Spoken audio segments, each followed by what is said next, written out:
Espíritu Santo, te pedimos esta noche que nos ilumines qué es lo que tenemos que decir y te pedimos también que abras nuestro corazón para escuchar lo que tenemos que escuchar. Que ante la alegría nunca falte la gratitud y ante el dolor nunca falte la constancia. ¿Dónde está Dios? En esta pandemia que tantos estragos ha hecho, ¿dónde está Dios? O ante la enfermedad de un amigo, ¿dónde está Dios? Ante la muerte de un ser querido, ¿dónde está Dios? Ante la dificultad del trabajo, en la economía de la familia, ¿dónde está Dios? O quizás en las dificultades que pueden surgir entre los cónyuges, con mi esposo, con mi esposa, con los hijos, con un hermano. ¿Dónde está Dios? Nuestra vida se puede un poco asemejar a la luna. A veces la luna refleja mucha luminosidad, a veces muy poca. A veces es luna llena, a veces es luna nueva. Todo dependerá de cuánto refleja la luz del sol, que es de quien recibe esa luz. En nuestra vida, Dios es ese sol que ilumina nuestras vidas y puede haber pedacitos de nuestra vida, como la luna, que no lo recibe o no los refleja. Esto lo voy a retomar después, pero bástenos ahora simplemente quedarnos con esta idea, que allá donde abundó el pecado, nos dice San Pablo, allá sobreabundó la gracia. La pregunta ¿dónde está Dios? Creo que nos lleva a una respuesta que todos sabemos. Desde pequeñitos, ¿dónde está Dios? Respondemos, está en todas partes. Respondemos, ya con un poquito más de experiencia, que Dios especialmente está donde 2 o 3 se reúnen en oración. Dios está también en el universo. Dios está de manera muy particular en la Sagrada Escritura y de manera preeminente en los sacramentos, especialmente en la Eucaristía. Pero aquí la pregunta es, si Dios está en todas partes, ¿por qué no siempre le descubro? Hay una imagen muy hermosa que es la que ustedes están viendo en la pantalla, de Jesucristo que toca a nuestro corazón. Si ven esa foto con detenimiento, hay un detalle que quizás ustedes ya conocen, quizá no, y es que esta puerta, por la parte de fuera, no tiene una manilla. Cristo llama constantemente a nuestro corazón, a nuestra casa, a nuestra familia, a nuestro matrimonio, pero solamente nosotros podemos abrir desde dentro. Dios está en mi corazón, Dios está en mi casa, Dios está en mi matrimonio. Le dejo entrar, porque Él está ahí, llamando a la puerta. Yo quisiera, por eso, el día de hoy, reflexionar con ustedes en 3 etapas que quizás nosotros estemos recorriendo, 3 etapas para que Dios maneje nuestra familia. Y esta noche podemos preguntarnos, ¿en qué etapa estoy yo? ¿En qué etapa está la familia? Y ver si podemos avanzar en las mismas. Dios como farola, primera. Dios como copiloto, segunda. Y Dios como dueño de nuestra vida, tercera. Vamos a verlas brevemente. Primero, Dios como farola. Esta es una etapa en la cual quizás algunos de nosotros hemos estado, y es justamente eso, tener a Dios fuera en el jardín, sí, presente, pero un poco alejado. Ilumina un poco de vez en cuando en las noches, y ahí está. Soy bautizado, claro está, no soy un ateo, soy católico, pero Dios permanece en la práctica, en la vida concreta, un poco fuera de nuestras vidas. Es esa etapa quizás en la cual Sí, acudíamos a bodas de nuestros amigos, a los bautizos, cuando nos invitaban, pero no íbamos a misa los domingos, rezábamos poco. Eso sí, cuando tenemos alguna dificultad, acudíamos a Dios nuestro Señor. Un poco, dicen en España la expresión, éramos un poco chaqueteros. Pongo un ejemplo para que me entiendan. El chaquetero es aquel que un amigo no le ves en muchos años y de repente te llama y le dice, oye, ¿cómo estás? Yo estoy muy bien. Y entonces de repente me dice, oye, necesito un favor tuyo, ¿me prestas $5,000? Bueno, ya va, sí, con mucho gusto, déjame ver. Y bueno, se los prestas y después de que se los das, desaparece de nuevo de tu vida. 3 años después, te llama de nuevo, oye, ¿cómo estás? Muy bien, ¿te puedo pedir un favor? Sí, ¿qué pasó? ¿Me puedes prestar otros $5,000? Es que me ha pasado esto y esto. Y se los prestas y ¡pum! Después desapareces. Ese es el chaquetero, que solamente va contigo cuando necesita algo, cuando simplemente él tiene una necesidad y poco más. Me recuerda un poquito a mi amigo Fulgencio, no sé si conocen esa historia. Él leyó una vez un anuncio en un periódico y el anuncio decía así, soy una viuda buscando el amor de mi vida. Tengo un Ferrari y un departamento en Acapulco. Entonces mi amigo Fulgencio al día siguiente le llama a la señora. La señora toda feliz recibe la llamada. Y él le dice, oiga señora, ¿es usted la del anuncio? Y dice, sí, soy yo. Dice, ¿me podría mandar por favor unas fotografías? Dice, claro que sí, ¿de mi rostro o de cuerpo entero? Y mi amigo Fulgencio le dice, no, del Ferrari y de la vista del apartamento. Pues así a veces somos un poquito nosotros con Dios, ¿no? Vamos con Dios que está buscando el amor de nuestra vida, que nos quiere dar lo que más anhelamos, pero nosotros nos fijamos más en los dones de Dios y no tanto en el Dios de los dones. Y solo acudimos a Él cuando estamos quizá con la soga al cuello. En fin, esta es un poquito la primera etapa posible de nuestra vida. Aquí quizás podamos nosotros escuchar esas palabras del Señor que nos dice, este pueblo me honra con los labios, pero su corazón está lejos de mí. Puede haber sido una etapa de nuestra vida en la cual sí creíamos en Dios, sí, incluso acudíamos a Él, pero para muy poquitas cosas, cuando a veces nuestro corazón estaba un poco lejos de Él. Segunda etapa, Dios como copiloto. Y es esa etapa en la cual algo sucede en nuestra vida, bueno o malo, duro o alegre, y de repente eso nos acerca a Dios. De repente he conocido un movimiento como el Regnum Christi, he conocido unos amigos que me acercan a Dios, he pasado por una enfermedad de un familiar, la muerte de alguien, y eso me ha acercado a Dios nuestro Señor. Y entonces digo, no, yo no puedo seguir así. Dios, ven para acá, quiero que estés a mi lado, quiero que tú seas el copiloto de mi vida. Quiero que estés dentro de mi familia, dentro de mi matrimonio.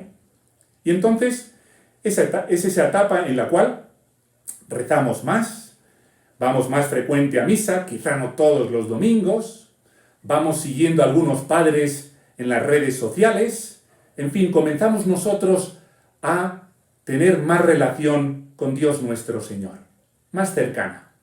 Y metemos, como digo, a Dios en nuestras vidas, en nuestros planes. Y tercero, y ojalá podamos nosotros estar ya en esta etapa, y si no, poco a poco Dios nuestro Señor nos irá guiando, llega un momento en que le decimos a Dios, mira, Dios mío, tú maneja mi vida. Tú maneja mi familia. Tú maneja mi matrimonio. Eres tú. Yo creo en ti. Yo confío en ti. Tú eres el dueño de mi vida. No simplemente un chofer donde yo al final y al cabo le voy diciendo dónde quiero que maneje. No. Le digo a Dios, Dios, tú maneja mi vida. Es esa etapa de la vida donde no solamente yo meto a Dios en mi vida, meto a Dios en mis planes, sino que yo me meto en los planes de Dios. Y entonces sucede algo maravilloso, y es que muchas cosas, muchas experiencias que uno vivía antes, quizás con tristeza, quizás con temor, las vivimos ahora de un modo nuevo, insospechado. Y aquí puede suceder pues dos cosas. Puede suceder que Dios nuestro Señor aparentemente queda dormido en algún momento de nuestra vida. Uno se esfuerza, uno reza, uno se acerca más y parece que Dios no nos escucha. Y son esas pequeñas pruebas que el Señor pone para ver realmente la pureza de nuestro corazón. Puede ser también que en esta etapa en que yo he confiado totalmente en Dios, perciba como que Él va demasiado rápido. Son demasiadas cosas las que van sucediendo en nuestra vida. Nos metemos en un apostolado, en dos, en tres. Felices sí, pero vemos que aquello se va acelerando cada vez más. Y llega un momento, y yo quisiera ahora detenerme en dos posibles situaciones en esta etapa. Llega un momento en que el ritmo es tal, el amor a Dios es tal, que podemos nosotros estar felices con Dios nuestro Señor manejando nuestra vida. Y acelera, cuando de repente vemos que el carro, el coche se está acercando a un precipicio, decimos, ya va, Dios mío, frena un poco, esto es demasiado para mí. Vemos que el coche se sigue acelerando, el borde del precipicio está ahí cada vez más cerca, y cuando pensamos que nos vamos a pegar el tortazo de nuestra vida, aquel coche de repente se convierte en un avión y empezamos a volar. Y es en esos momentos cuando experimentamos el consuelo de Dios nuestro Señor. Y es algo maravilloso porque vemos desde una altura, con los ojos de Dios, todas las realidades. Vemos el sufrimiento, vemos el trabajo, vemos la alegría, vemos la familia, vemos los amigos desde una perspectiva que antes nunca habíamos contemplado. Puede ser que muchos compañeros o amigos nos llamen los santurrones, pero nosotros estamos felices porque experimentamos ese amor de Dios plenamente en nuestra vida. Ahora bien, ese momento de consuelo que Dios nuestro Señor permite y que nos regala, puede también verse comprometido según nosotros. Y ese avión que va volando de repente pierde un motor, de repente pierde otro motor y comienza la caída. Se comienzan a complicar las cosas, no sabemos qué pasa, nos cuestionamos, Señor, pero si yo te lo he dado todo, si yo confío en ti, y vemos que se avecina una cruz, un sufrimiento. El avión va de picada, cuando parece que nos vamos a estrellar, ahí abajo está el mar, y ese avión, ¡pum!, entra en el mar. ¿Qué es lo que pasa? Que ese avión se transforma en un coche submarino. Y sí, en medio de un dolor muy fuerte, en medio de una cruz muy pesada, nadie lo niega, comenzamos a ir por unas profundidades maravillosas, donde Dios nuestro Señor, para nosotros de un modo desconocido, nos va dando una fuerza tal que ni siquiera nosotros nos damos cuenta y nos reconocemos a nosotros mismos, pero vemos ese sufrimiento y vemos ese dolor con una paz y una profundidad antes nunca vivido. Y es aquí donde, con la presencia de Dios nuestro Señor, viendo el ejemplo de Cristo crucificado, vivimos la experiencia del sufrimiento y de la cruz de un modo muy diverso. En fin, estas son un poco las tres etapas que yo percibo a veces en mi vida o en la vida de matrimonios o de parejas o de adultos que voy guiando. La pregunta entonces, ¿de dónde está Dios?, se convierte en ¿cómo lo puedo encontrar? porque Él está en todas partes. Yo quisiera ahora, de manera muy breve, sugerirles 4 tips para poder responder a esta pregunta. ¿Cómo y dónde puedo encontrar a Dios nuestro Señor, yo, como persona o como familia, como matrimonio? Primero, tenemos la Sagrada Escritura. Ahí tenemos un lugar privilegiado. San Jerónimo dice que el desconocimiento de la Escritura es desconocimiento de Cristo. Podemos preguntarnos hoy, ¿conozco yo el Evangelio? Y de manera más positiva, San Agustín dice una frase que me encanta. Él dice así: cuando oramos, nosotros hablamos con Dios, pero cuando nosotros leemos la Escritura, Dios habla con nosotros. ¿Cuántas veces no he escuchado: ¿cómo puedo yo oír la voz de Dios? Aquí tenemos un medio muy sencillo. Cuando nosotros leemos la Sagrada Escritura, Dios nos habla. Es como si tuviera un celular y comenzara una conversación con nosotros.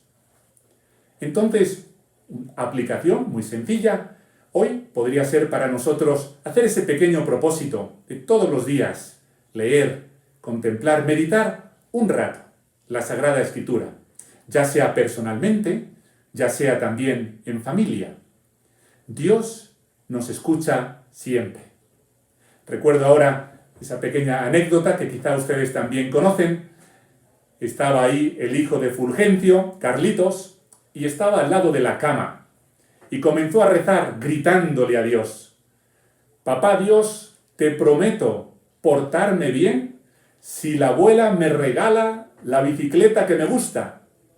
Pasó por ahí la mamá, Marta, y le dice: hijo mío, no hace falta que grites, que Dios no está sordo. Y Carlitos le dice a la mamá: sí, mamá, Dios no está sordo, pero la abuela sí. En fin, esa lección creo que hoy la podemos coger en nuestra vida. Dios no está sordo. Dios escucha todas nuestras oraciones y nos responde ahí, a través de la Sagrada Escritura. En segundo lugar, un medio muy bueno, quizá el mejor, es sin duda ninguna la cercanía a Cristo Eucaristía. Y les propongo la participación, la vivencia alegre de la Santa Misa el domingo. Es verdad que ahora estamos confinados y no podemos. Creo que en nuestro corazón todos estos días, semanas y meses ha crecido en nosotros ese anhelo de poder recibir la Eucaristía, de poder adorarla.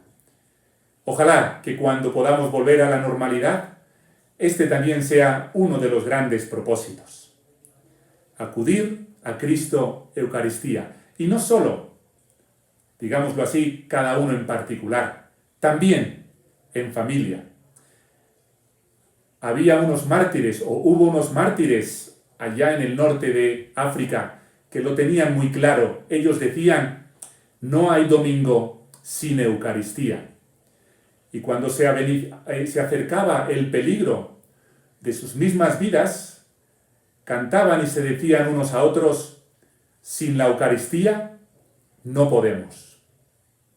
Pues yo creo que en nuestra vida de cristianos hoy en día nos pasa lo mismo. Sin Cristo Eucaristía no podemos afrontar tantas y tantas dificultades y retos. Con Él definitivamente lo podemos hacer.